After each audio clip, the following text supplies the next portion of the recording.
आज हम अध्ययन करने वाले हैं मंत्री परिषद और मंत्रिमंडल क्या होते हैं। ध्यान से समझेंगे इसको और अपना यहाँ पर पूरा योगदान देकर इस क्लास को देखेंगे तो मैं समझता हूँ जो भी आपका इसको लेकर प्रश्न बनता है कभी आप इसको गलत नहीं करेंगे।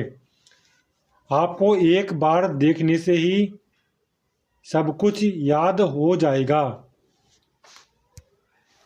मंत्री परिषद और मंत्रिमंडल सबसे पहले देखेंगे। देखिए अध्यक्ष जो होता है यहाँ पर देखिए बात करें जो आपकी मंत्री परिषद होती है तो मंत्री परिषद का अध्यक्ष कौन होता है? प्रधानमंत्री होता है। इसमें कौन कौन होते हैं? केंद्रीय मंत्री, राज्य मंत्री और उप मंत्री।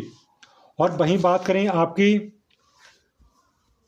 जो आपका है केंद्रीय मंत्री तो देखिए केंद्रीय मंत्री इसमें होते हैं जो आपके यहाँ पर अध्यक्ष होता है तो प्रधानमंत्री होता है इसमें, तो वही इसकी बात करेंगे और समझेंगे इसको लेकर।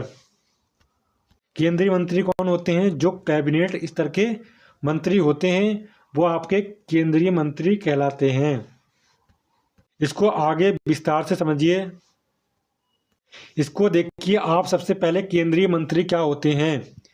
केंद्र सरकार के महत्वपूर्ण मंत्रालय जैसे वित्त मंत्रालय, गृह मंत्रालय, रक्षा मंत्रालय, कृषि मंत्रालय, शिक्षा मंत्रालय को संभालने के लिए केंद्रीय मंत्री होते हैं जो कैबिनेट स्तर के मंत्री होते हैं।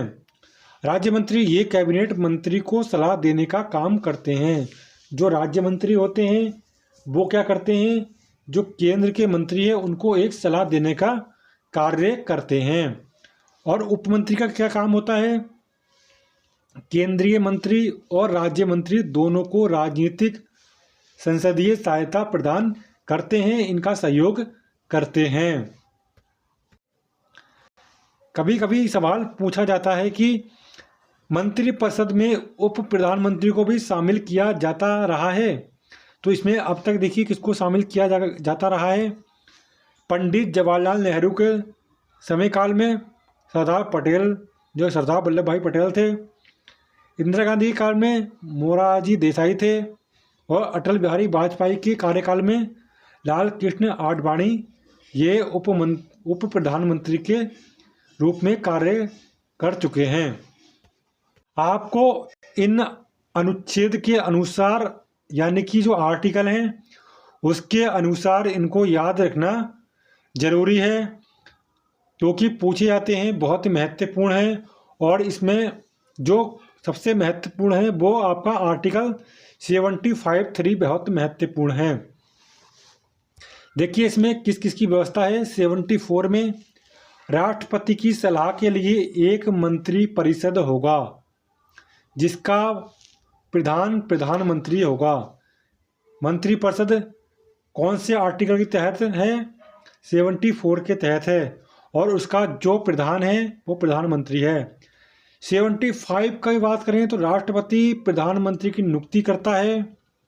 पूछा जाता है कि प्रधानमंत्री की नियुक्ति कौन करता है, तो प्रधानमंत्री की नियुक्ति राष्ट्रपति करता है। और प्रधानमंत्री की सलाह पर ही जो मंत्री होती है यानी कि मंत्रिपरिषद की नियुक्ति की जाती है। जो मंत्री होते हैं उनकी और मंत्रियों की नियुक्ति की जाती है। इसमें सबसे महत्वपूर्ण जो है 75(3) आर्टिकल बहुत महत्वपूर्ण है। मंत्रिपरिषद सामूहिक रूप से लोकसभा के प्रति उत्तरदायी होता है। पूछा जाता है कि मंत्रिपरिषद किसके प्रति उत्तरदायी होती है, तो आपको याद रखना है वो लोकसभा के प्रति उत्तरदायी होती है। व्यक्तिगत रूप से राष्ट्रपति के प्रति उत्तरदायी होती है, लेकिन मुख्य रूप से क्या होता है वो अपनी लोकसभा के प्रति उत्तरदायी होती है मंत्रिपरिषद। आगे बात करें यहाँ पर 78 आर्टिकल को, बहुत महत्वपूर्ण आर्टिकल है आपका। सबसे महत्वपूर्ण यही है जो पूछा जाता है बार बार रिपीट होकर, लेकिन जितने भी आर्टिकल हैं सारे महत्वपूर्ण हैं, जितने भी अनुच्छेद हैं बहुत ही महत्वपूर्ण हैं। राष्ट्रपति के प्रति प्रधानमंत्री के कर्तव्यों के बारे में बताया है। प्रधानमंत्री को संघ तथा प्रशासन के कामों की जानकारी समय समय पर राष्ट्रपति को देने का उल्लेख है।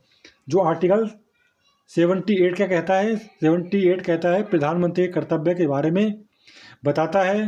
प्रधानमंत्री को संघ तथा प्रशासन के कार्यों की जानकारी समय समय पर राष्ट्रपति को देने का उल्लेख इसमें 78 में किया गया है। आगे बात करें इसमें 91वें संविधान संशोधन के तहत प्रधानमंत्री का आकार यानी कि लोकसभा के कुल सदस्यों का 15% होगा, यानी कि इससे कम नहीं हो सकता है। भारत के पहले प्रधानमंत्री जो कौन थे, आपको ये सबको पता होना चाहिए। और उसमें उप मंत्री कौन थे यानी कि उप प्रधानमंत्री, तो वो आपके सरदार वल्लभ भाई पटेल थे। ये भी आपको पता होना चाहिए। ये नॉर्मल क्वेश्चन है जो आपको याद हमेशा रहना चाहिए। भारत के पहले मंत्रिपरिषद में प्रधानमंत्री सहित 36 सदस्य थे। ये भी बात आपको ध्यान रखनी है। पहले वित्त मंत्री जॉन मथाई थे। शिक्षा मंत्री की बात करें अबुल कलाम आज़ाद थे।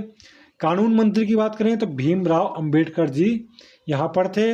और मंत्रिपरिषद की योग्यता की बात करें तो मंत्रिपरिषद की योग्यता क्या होती है, इसको भी आप यहाँ से देखिए और समझिए। अगर आप यहाँ पर महत्वपूर्ण रूप से देखते हैं तो एक ही बार में आपको सब कुछ याद हो जाएगा। मंत्रिपरिषद की योग्यता, कोई भी जो संसद का सदस्य है यानी कि संसद का सदस्य है, मंत्री बन सकता है। और ऐसा भी मंत्री चुना जा सकता है जो संसद का सदस्य नहीं है, लेकिन उसकी एक कंडीशन है। क्या कंडीशन है उसको देखिए।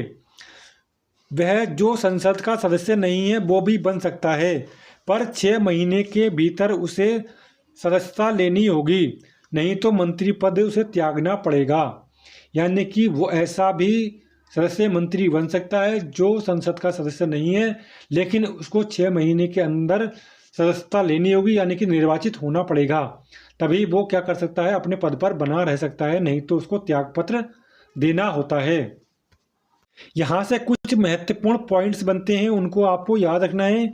जो पॉइंट्स है, भारत के प्रधानमंत्री बनने की आयु कितनी होती है, न्यूनतम 25 वर्ष होती है। यानी कि आप लोकसभा का सदस्य चुने जाने की जो आयु होती है वही प्रधानमंत्री चुने जाने की आयु होती है। प्रधानमंत्री में सबसे बड़ा कार्यकाल किसका था, जवाहरलाल नेहरू का रहा है। देश की पहली महिला प्रधानमंत्री कौन रही हैं, श्रीमती इंदिरा गांधी रही हैं। प्रधानमंत्री जो कभी लोकसभा में नहीं आए, चौधरी चरण सिंह। और ऐसा कौन प्रधानमंत्री रहा जो असफल होने वाले प्रधानमंत्री यानी कि विश्वास मत प्राप्त नहीं कर पाने वाले प्रधानमंत्री रहे, विश्वनाथ प्रताप सिंह रहे। विश्वास मत प्राप्त करने में असफल रहने वाले प्रधानमंत्री को नाम आता है तो आपको विश्वनाथ प्रताप सिंह का नाम याद यहाँ पर रखना है, जो विश्वनाथ प्रताप जी थे। आगे बात करें सबसे अधिक उम्र में प्रधानमंत्री कौन बना, तो ये कौन बना, मोरारजी देसाई थे। और सबसे कम उम्र में प्रधानमंत्री कौन बना, राजीव गांधी थे। आगे बात करें तो आगे यहाँ पर भारत में 3 प्रधानमंत्री की मृत्यु उनके कार्यकाल के दौरान हुई है, पूछा जाता है। कौन कौन है, जवाहरलाल नेहरू हैं, लाल बहादुर शास्त्री जी हैं, इंदिरा गांधी जी हैं, जो अपने पद पर रहकर उनके कार्यकाल में ही मृत्यु हो गई। ये जरूरी नहीं कि प्रधानमंत्री लोकसभा और राज्यसभा का आवश्यक रूप से सदस्य हो, पर 6 महीने में किसी एक सदन का सदस्य हो जाना चाहिए। यानी कि ऐसा व्यक्ति भी प्रधानमंत्री बन सकता है, चुना तो नहीं जाएगा, नहीं बन सकता है, जो ना ही लोकसभा का सदस्य है ना ही राज्यसभा का सदस्य है, लेकिन प्रधानमंत्री बन सकता है। उसके लिए क्या कंडीशन है, एक शर्त है कि 6 महीने के अंदर उसे निर्वाचित होना पड़ेगा, सदस्यता लेनी पड़ेगी सदन की, चाहे लोकसभा की ले चाहे राज्यसभा की ले। इसकी आगे की क्लास जो होगी वो आपकी राष्ट्रपति की होने वाली है। आज की क्लास आपको अच्छी लगी हो तो लाइक कर दें, चैनल पर पहली बार आए हैं सब्सक्राइब करें।